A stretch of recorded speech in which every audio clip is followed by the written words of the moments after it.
Assalamualaikum warahmatullahi wabarakatuh. Apa kabar pemirsa Banjar TV? Semoga selalu dalam keadaan sehat walafiat dan penuh semangat. Senang sekali kami menjumpai Anda kembali kali ini dalam Lintas Banua Sepekan edisi Minggu 30 Mei 2021. Tentunya serangkaian berita terpilih selama sepekan kemarin akan kami sajikan 1 jam ke depan ke hadapan Anda. Bersama Sulianti Rizky, kita ikuti berita selengkapnya.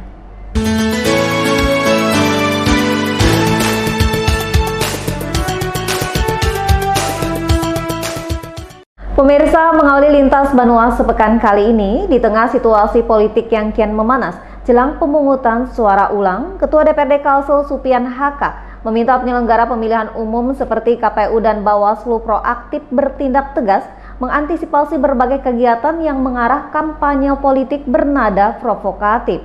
Sementara itu, KPU Provinsi Kalsel langsung menyikapi maraknya spanduk bernada provokatif di wilayah PSU dan menegaskan tak ada ruang kampanye di rentang waktu menuju pilkada ulang.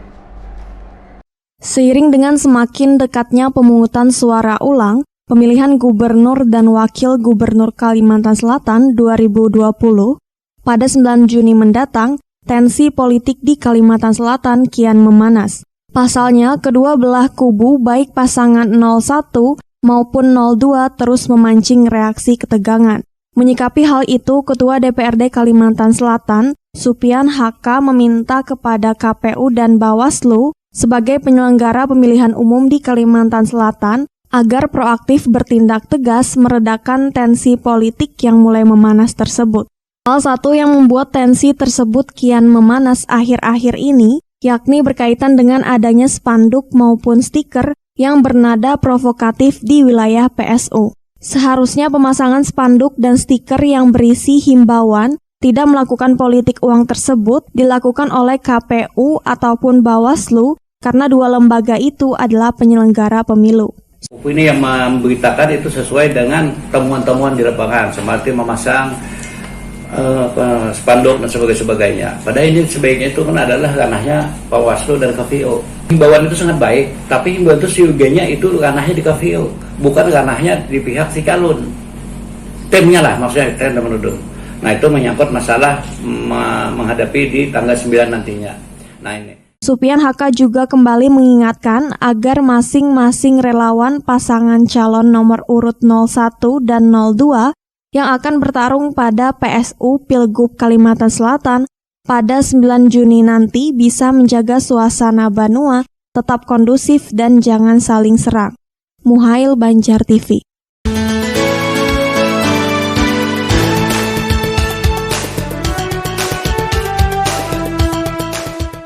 Maraknya spanduk bernada provokatif yang terus bermunculan di wilayah PSU seperti di Kecamatan Banjarmasin Selatan akhir-akhir ini diduga memicu konflik. Menyikapi hal itu, Ketua Divisi Hukum dan Pengawasan KPU Kalsel, Nur Zazin menegaskan, di masa rentang waktu menuju pelaksanaan PSU, dilarang melakukan segala bentuk kampanye, terlebih membuat ajakan yang bisa mengganggu ketertiban di tengah masyarakat. Untuk itu, Nur Zazin mengimbau agar seluruh pihak, termasuk pemilih dan para pendukungnya bisa menahan diri, dan jangan memasang spanduk yang memicu perpecahan guna kelancaran dan suksesnya PSU pada 9 Juni nanti.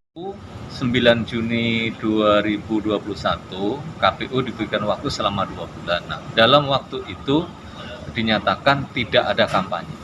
Oleh karena itu, mohon kepada masyarakat dan kepada para pasangan calon agar tidak memasang apapun yang mengandung kampanye. Apalagi memasang hal-hal yang bisa menimbulkan perpecahan dan lain sebagainya. Untuk pengawasan itu nanti biarlah Bawaslu apakah spanduk-spanduk itu bagaimana isinya, itu nanti Bawaslu akan mengkajinya dan Bawaslu akan melaksanakannya sesuai ketentuan yang berlaku.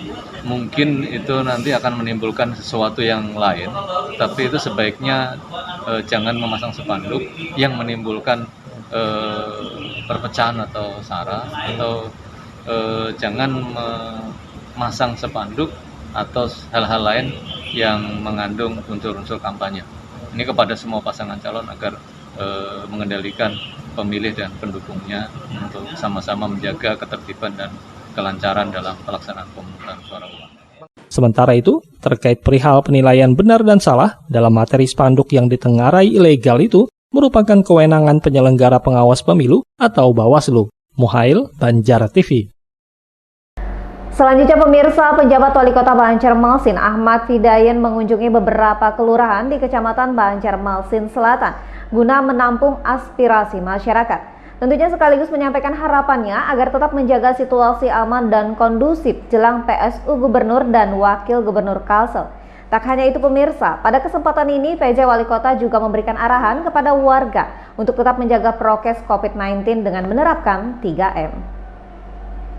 Penjabat Wali Kota Banjarmasin Ahmad Fidayen belum lama tadi melakukan kunjungan ke beberapa kelurahan di Kecamatan Banjarmasin Selatan, di antaranya Kelurahan Kelayan Selatan, Basiri Selatan, dan Mantuil. Pertemuan tersebut sengaja dilakukan guna mendengar keluhan dan permasalahan di lingkungan RT, di antaranya soal infrastruktur jalan. Tak hanya itu, pada kesempatan ini PJ Wali Kota juga memberikan arahan kepada warga untuk tetap menjaga prokes COVID-19 dengan menerapkan 3M. Dan sampai di situ, mengingat 9 Juni akan dilaksanakan PSU, Gubernur dan Wakil Gubernur Kalsel, warga juga diminta menjaga situasi tetap aman dan kondusif dengan mempererat tali persaudaraan.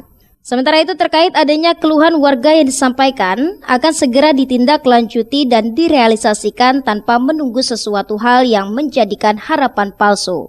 Banyaknya keluhan warga yang kita catat dan akan segera kita tindaklanjutin sehingga percepatan keluhan serta saran dan masukan dari masyarakat ini dapat segera dilaksanakan dan ditindaklanjuti tanpa menunggu keuangan atau proses-proses yang lebih jauh. Demikian.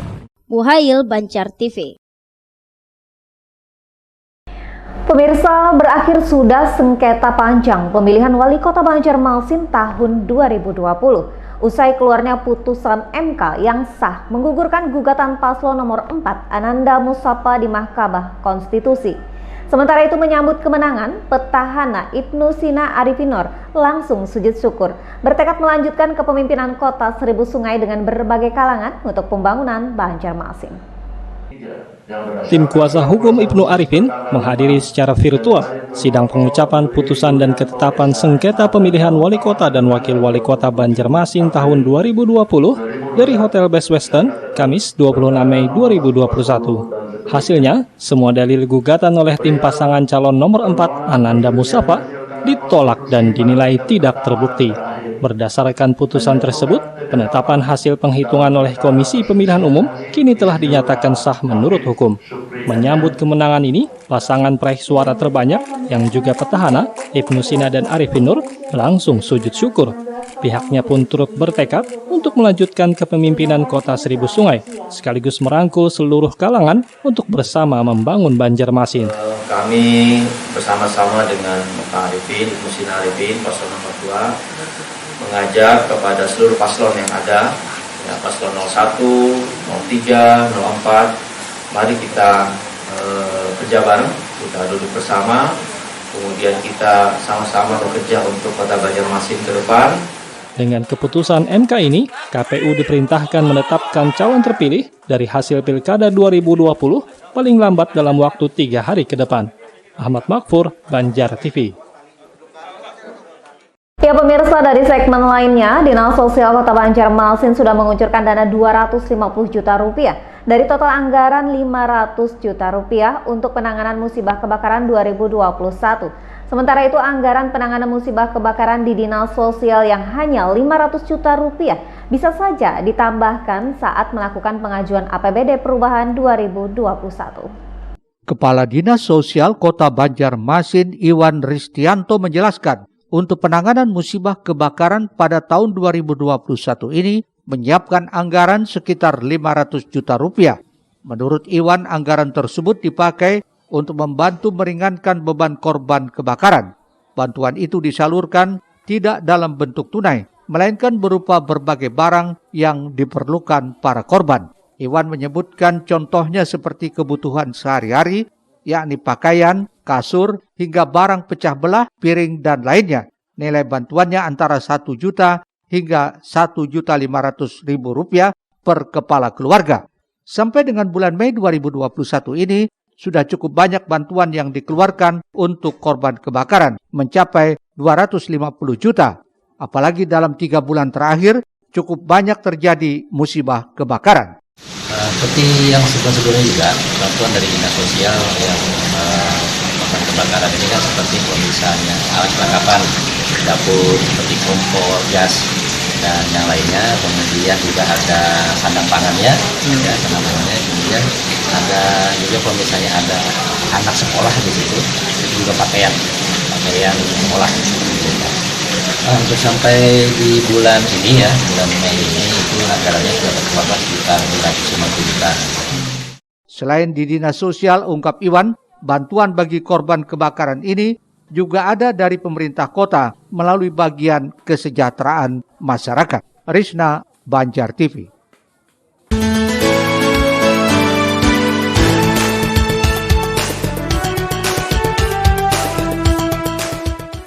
Terkait anggaran penanganan musibah kebakaran di Dinas Sosial yang hanya 500 juta rupiah dan telah terpakai 250 juta rupiah disebabkan tingginya intensitas musibah kebakaran yang terjadi di wilayah Kota Banjarmasin.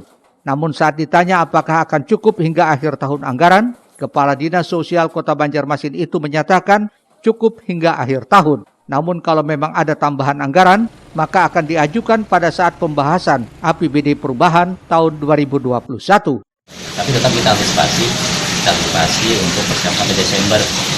Dan kita hitung anggaran kalau misalnya tetap seperti yang ini, sudah cukup aja. Cukup untuk anggaran yang disediakan pastinya kan sekitar 500 jutaan per tahun. Tapi kita melihat juga sampai persiapan perubahan, kita perhitungan perkiraan nanti kejadian-kejadian tiap bulan itu berapa, kalau memang kurang kita usulkan di perubahan. Iwan Ristianto berharap masyarakat terus waspada terhadap musibah kebakaran, terutama dengan hal-hal yang bisa menyebabkan terjadinya kebakaran dan hendaknya sudah ditangani dengan baik. Risna, Banjar TV.